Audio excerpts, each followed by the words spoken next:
दोस्तों, जो किचन का नाप होता है, एक स्टैंडर्ड नाप होता है, वो क्या होना चाहिए, वो आज हमारे जो मिस्त्री साहब हैं अनिल कुशवाहा जी, ये बताएंगे कि जो किचन का एक स्टैंडर्ड नाप होता है वो क्या होता है। तो मैं पहले मिस्त्री साहब नाप को बताएंगे, उसके बाद मैं बताने वाला हूँ कि परफेक्ट है या नहीं है, या क्या कोई डिफरेंट होगा तो वो भी आपको बताएंगे, क्लियर कर देंगे उसमें। तो मिस्त्री साहब, जो इसकी स्लैब डाली है आपने, वो कितने इंची का डाला है? नाप चौड़ाई कितनी रखी? 2.5।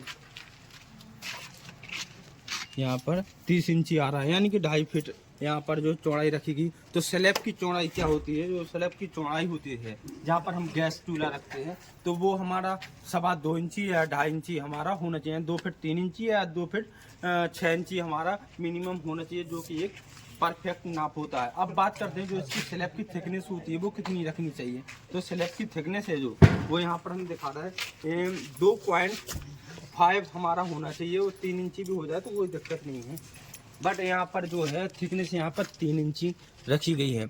यहाँ पर 2.5 यहाँ तक होनी चाहिए थी, यानी कि 2.5 इंची हमारा जो है थिकनेस होना चाहिए, ताकि जो हमारा मार्बल ग्रेनाइट इस पे आता है उससे हमारा 1 इंची जो है मार्बल उठ जाता है, तो सीट की हाइट जो है हमारी ज़्यादा ना हो। अब बात करते हैं इसकी हाइट की, तो हाइट कितने पर होनी चाहिए। तो अभी यहाँ पर जो हाइट है वो हमारा 3 फीट आ रहा है।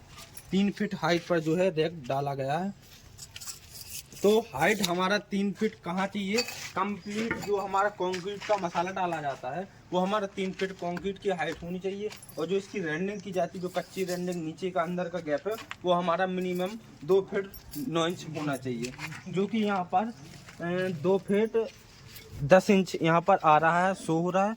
2 फीट 9 इंच हो तो उससे क्या होता है, क्योंकि जो हमारा गैस चूल्हा का सिलेंडर होता है वो 2.25 फीट का होता है, तो उसको हमें निकालने में कोई प्रॉब्लम नहीं होती। इसलिए हमारा एक्स्ट्रा यहाँ पर हाइट रखी जाती है, क्योंकि हम जब इसमें फर्नीचर का वर्क करवाते हैं, तो फर्नीचर का वर्क कराते हैं तो यहाँ पर हमारा एक 3 इंची का ईंटा लगाया जाता है, ताकि जो हमारा टाइल्स का फर्श होता है वो हमारे किचन के फर्श से नीचा होता है। अगर हम लेवल में लेके चलेंगे तो हमारा फर्श पे पोंछा झाड़ू लगेगा, तो हमारा फर्नीचर पानी की वजह से खराब होगा, वाटर प्रूफ लगा, कुछ लकड़ी होती है। तो इस चीज़ का आपको वैसे ध्यान रखना कि एक स्टेप हमारा यहाँ पर आ सके ईंटा का। 3 इंची हाइट हमें नीचे उठा के चलना है, इसके बाद ही जब जो है हमें फर्नीचर लगाएं, इससे हमारा फर्नीचर खराब नहीं होता है। और अब बात करते हैं दोस्तों सिंक की। जो हमारा एक मॉड्यूलर किचन होता है उसके लिए सिंक का साइज़ हमारा एक टॉप स्टैंडर्ड साइज़ होता है, वो हमारा होता है 18x24, यानी 2 फीट बाई 1.5 फीट। तो यहाँ पर उसका जो खांचा निकलता है, जैसे कि आप यहाँ पर एक खांचा दिख रहा है, तो हमारा कितना इंची का होना चाहिए, जिसमें हमारा 2 फीट बाई 1.5 फीट का हमारा जो है सिंक आ सके, जो बर्तन धोने के काम आता है हमारे और सब्जी धोने का। तो यहाँ पर 16 इंची हमें परफेक्ट चाहिए। यहाँ पर हमारा 16 इंची रहेगा तो हमारा 18 इंची का जो है सिंक आ जाएगा। दोनों साइड हमारा 1-1 इंची उसकी चद्दर जो है टंगती है। तो जो इसका परफेक्ट खांचा 16 इंची बाई 22 इंची का होना चाहिए। तो यहाँ पर 16 इंची बाई 28 इंची का दिया है, तो इसमें जो है 2.5 फीट वाला हमारा सिंक आने वाला है।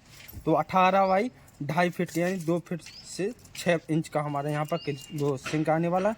तो हमारा 28 इंची बाई 16 इंची का खांचा रखा है, जिसमें 1.5 फीट बाई 2.5 फीट का हमारा सिंक आ जाएगा, जो कि एक बड़ा सिंक होने वाला है। परफेक्ट बर्तन भी धो सकते हैं हम, अच्छे से सब्जी भी धो सकते हैं, हमें कोई प्रॉब्लम नहीं आ सकती है। और यहाँ पर जो हम विंडो लगाएंगे वो हमारा सिंक से 2 ईंटा उठ के हमें 8 से 9 इंची हाइट पर लगाना है, ताकि जो हमारे नल और टोंटी वगैरह है वो आराम से हमारे सिंक में आ सके। नहीं तो क्या होता है, जो इसके लेवल में हम लगाएंगे तो हमें टोंटी लगाने में प्रॉब्लम होगी, टोंटी लग जाएगी, बट जो हमारी खिड़की होगी वो खुल नहीं पाएगी, टोंटी में हमें दिक्कत होगी। तो इन चीज़ों का हमें कुछ ध्यान रखना चाहिए।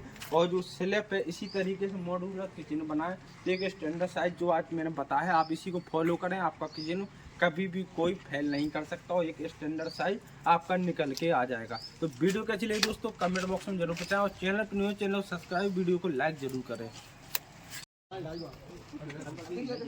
जब आपकी ऐसी गर्मी हो जाती है, गर्मी हो गई है, अब जवानी गर्मी हम कह रहे हैं तुम्हारे